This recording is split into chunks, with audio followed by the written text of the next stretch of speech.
Hi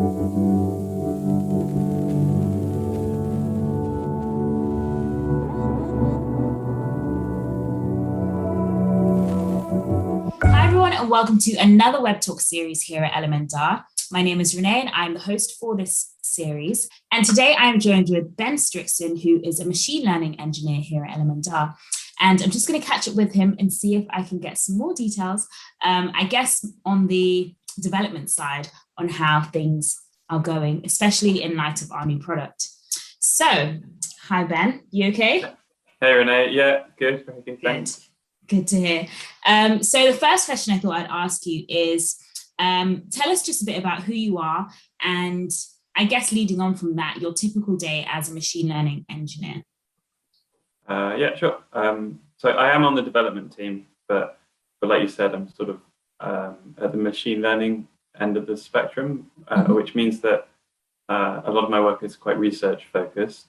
I don't spend kind of every day pushing code up. I'd say a lot of the stuff that I work on is a bit longer term. So with the other researchers in the group, we'll probably kind of sit down, plan some experiments and sort of work through those with an end goal in mind. So yeah, machine learning kind of research is where I spend most of my day. Interesting. So how would you say your role varies across the team that you work with? Is it quite different to a lot of the other developers, or? Yeah, definitely. So I think what's interesting is that what the work we're doing is at the moment research, but we've always got an eye on trying to make sure we can integrate it at a future date with the main product set. So we're just starting to do that now with the NLP models, and once sort of those are deployed, the next stage first is to move on to the graph-based machine learning models. So whilst we're doing this research, we're always talking to the other members of the team who are kind of currently deploying that code and making sure that the code we're writing for research can easily be transferred into that production code base. Very interesting. You're talking a lot about research. Was this, just going back a bit maybe in time, was this something that you studied as well in order for you to be in this type of career path? Yeah, so I did do research kind of based masters, and that led me on to a research role in the defense industry. And that's how I came to join Elemendar. So I worked for a small research group within a larger defense organization. So we worked a lot on machine learning there, and Elemendar obviously also works in the defense and cybersecurity domain. So that's how I came to be. Yeah. Okay, interesting. I guess leading on from that, how would you say your role specifically has impacted the new Read products that we have today? Most recent, the analyst in the loop side to things. Yeah. Okay. So without getting that too technical, I guess the graph stuff that we're doing focuses a lot on what we would call entities and relationships. And we would use graph-based ML to extract those entities and relationships. And for product read, what you're doing is you're going through documents, cybersecurity threat intelligence reports, and extracting those entities and those relationships. At the moment, heavily NLP based, but what we want to do is also incorporate a lot of graph-based models. So that's where the work that I'm doing fits back into Read. It's quite exciting. Very exciting. What would you say was the most interesting part of the research side in, I guess, transitioning into how we see Read today? Yeah, so I guess it's the scaling bit that's probably the most challenging, but definitely interesting.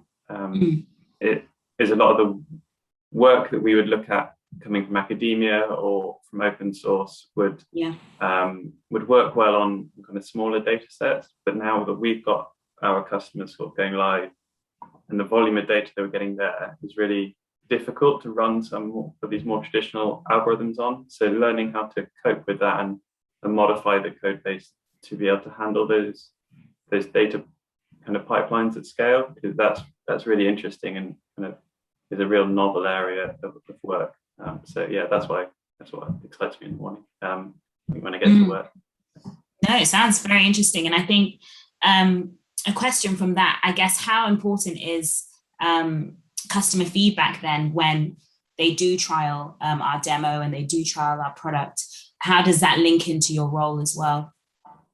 Okay, yeah. So just speaking from a machine learning perspective, it's really great to have the customer feedback, because what it means is that we can adapt the data sets kind of live. So if we notice that maybe some of our algorithms aren't performing as we want, we can use that analyst in the loop to kind of nudge them to provide better training data in certain classes where our models are underperforming, which means that we can update the algorithms in an online kind of sense, which means that very, very quickly we can improve the models by improving the data sets with the help of our customers. So yeah, that's really exciting and something you don't normally get to do in machine learning research. Yeah, no, definitely. And I guess my final question for you would be, what's planned for you in the future in relation to work and maybe even outside of work?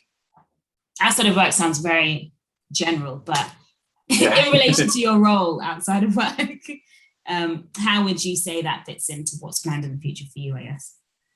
Yeah, so I think what being at Elemendar has allowed me to, so I've moved away from a pure research role and more to a kind of, well, I guess the term would be full stack data scientist, where you're not only building these algorithms and constructing data sets, but you're also deploying them in a live environment and seeing and monitoring that performance. So yeah, I think that's really the future path that I have at Elemendar, which I feel I'm very grateful for, is becoming a more well-rounded data scientist, and hopefully kind of contributing to the future of the product really, and just watching that grow should be quite exciting. Yeah, definitely. I'd agree with you. It is an exciting journey, I would say, as well, for us all on the team. So I definitely agree with you on that one. But I'd like to thank you so much for joining us for another Web Talk series. And thank you everyone else who has watched or listened to this Web Talk series. Again, if you have questions for any of the people you do see on the series, definitely reach out to us. I've been Renee, and today I was joined with Ben Strickson, and I hope everybody enjoyed it.